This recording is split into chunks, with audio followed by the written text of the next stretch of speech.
Well, good damn afternoon, Americans. Jericho Green here with you once again. Make your way over to my new YouTube channel, Green's House. I sit down with amazing people that have an interesting story to tell. Link is in the description box. Like, subscribe, all that good shit too. So, Dave Chappelle is in trouble again with the Ku Klux Trans members. And I love it. And what I love about it is that he loves it. Because when you find out that somebody doesn't like something, you are, and it's somebody, you don't even have to not like them, but you enjoy seeing them squirm. And in this case, Dave Chappelle doesn't like these people and they don't like him, so it makes it that much more delicious. So of course, before he would say something, I believe one of his specials, he was telling a story about somebody who was a Ku Klux Trans member that was a fan of his show that he ended up being friends with. It wasn't a joke, it wasn't bad, and even if it was, the person that he's talking about was sitting in the front row laughing their ass off. That's the thing with the left. They're void of fun, void of color version of the world that they want us to live in. Nothing's funny because it could have been to me. Their world sucks. But you'll have somebody, a comedian, making a joke about somebody or a certain group, and the people in that group are the ones holding their stomach, wiping the laugh tears from their eyes. But you have some blue-haired, no-daddy, granola-headed dirt fucker in the corner who's like, I don't like that. I'm offended. And I want this person to get canceled. Remember back in the day, artists, comedians and stuff, I remember one image comes to mind where I can't remember what group it was, 2 Live Crew or some shit. And this religious group, this Christian group was out there protesting. What they did was they got a bunch of the CDs, bunch of different rap CDs. Yeah, I think it was gangster rap they were against. And they got a bunch of different gangster rap CDs and then they ran them over with a steamroller, smashing all the CDs, sending a message, we don't want this shit. This shit's bad. It's poison. So this backlash is nothing new. But canceling somebody is. People would get in trouble. There would be some backlash, some boycotting. But nobody ever got canceled. They didn't have to go away. They didn't lose their livelihood. But now, that's par for the course. That's the order of business. Cancel these people if they say something I don't like. Not we, not most people, not the majority of their audience, just me. So he has a new stand-up special, and this time he does make a joke about them, and it's hilarious. And I'll put a link to the video where he explains it much better than me. But basically, here's what the joke is. So he's talking about his dad dying and how sad he was. And he said, the only thing that made me happy again, the only thing that brought me out of my grief was my good friend, the late Norm Macdonald, who was doing a movie with Jim Carrey called The Man on the Moon about Andy Kaufman. So he invites Chappelle to the set. He says, it's the only thing that got me out of my funk. Think about that. Think about when you lost somebody close to you. Maybe you lost your dad. I've lost my dad. I've lost my dad and a stepdad. So think about how you feel and what it would take and how good it would feel for somebody to bring you out of that. But they're not hearing all that. They're not paying attention to that. They're not paying attention to the context of what he's saying. So he goes on set to Man of the Moon and he talks about how he was so excited to meet Jim Carrey because Jim Carrey has a skill that you can't rehearse or practice. It's just in him. It's like an athletic ability. It's just in you. So he says that what he didn't know was Jim Carrey was Andy Kaufman, the character Andy Kaufman, 24/7 until he was done filming the movie.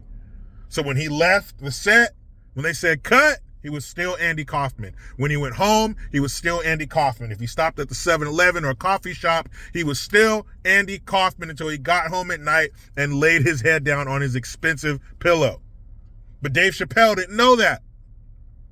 So he goes in the room with other people to meet him, and he says when Jim Carrey comes in the room, he says, "Hey, Jim Carrey." And they were like, "No, Don't call him Jim Carrey. Call him Andy, because he was so in his character. He was so method with that role.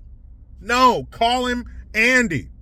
He said so the whole time, the whole afternoon, he had to address this man like he was Andy Kaufman and treat him like he was Andy Kaufman. He didn't say this, but you can tell that he felt he was robbed of an experience because he was expecting to meet Jim Carrey, but he caught Jim Carrey while he was filming a movie, and instead he got Andy Kaufman.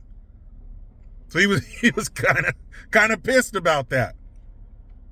And what he says, he tells a joke and everything. He says, basically what I'm trying to say is, this is how trans people make me feel. And it was funny. And guess what the people in the audience did? They laughed hard.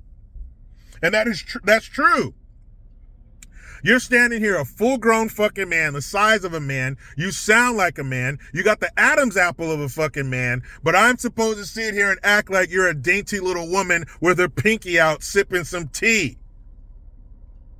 That's fucking ridiculous. You can't drag me into this kaleidoscope nightmare that you have inside your brain. You are a dude. You can't go over there and fight those women. Just kidding. USA Boxing, the governing body of boxing in America, said that yes, you can. As long as you've been one for 4 years and you had the surgery, you can beat up chicks. But he had to sit there and act like, he said, I'm seeing Jim Carrey. I know that's Jim Carrey, but I have to treat him like he's Andy Kaufman. So, of course, when he said that, what happens to the Ku Klux Klans? I've compared this group to the media when Trump was in office. So let's say Donald Trump is on, you ever see one of those rivers they got to cross in some poor, fucked up country to get to school? It's a rope to stand on and then a rope to hang on with your feet, and you got to wade across crocodile-infested waters to get to the schoolhouse. So that's how it was for Trump when he was in office. That river that he's crossing over is the mainstream mediocres that's teeming with piranhas. And any little thing Trump drops in that river, they go crazy. They're chomping at every Trump morsel they can get. Same thing with Dave Chappelle. With his comedy, he's going across the river KKT, Ku Klux Klans. And any little thing he says, any little thing he drops in there, those Ku Klux Klans, mentally unstable piranhas, go nuts. So I'm glad he's leaning into it. Fellas, you know what it's like. Ladies, I don't even know if you do this. But fellas, if there's a girl that you like, or not, it don't even have to be that. All right, my sister-in-law. I'm sorry, Amanda. I'm about to tell your business to the world. She is deathly afraid of spiders. So what do I do when I come across a meme with spiders in it? I send it to her. I know she's not going to open it, but I send it to her anyway because I know she's deathly afraid. Here's the most fucked up one I sent to her. There's a video of a town, I think it's in South America, and this giant spider web, I'm talking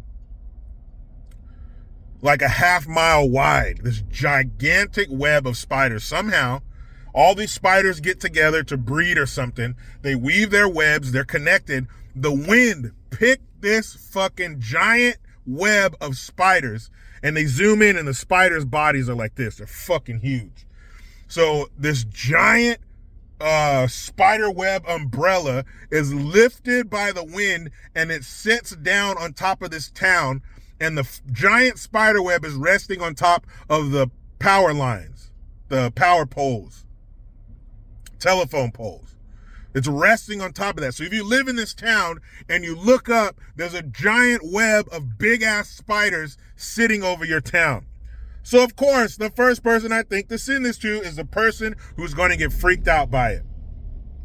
My daughter, she's girliest of the girly girl. If she could have an apartment and downstairs was a spa, she would be the happiest person in the world. So my son, her younger brother, he knows this. So what does he do? He buys rubber snakes, fake bugs and shit, puts it in her bed. He comes in the living room. 2 minutes later, out of my daughter's room. He loves it. Why did you do this? Don't scare me with these. You know how it plays out, parents.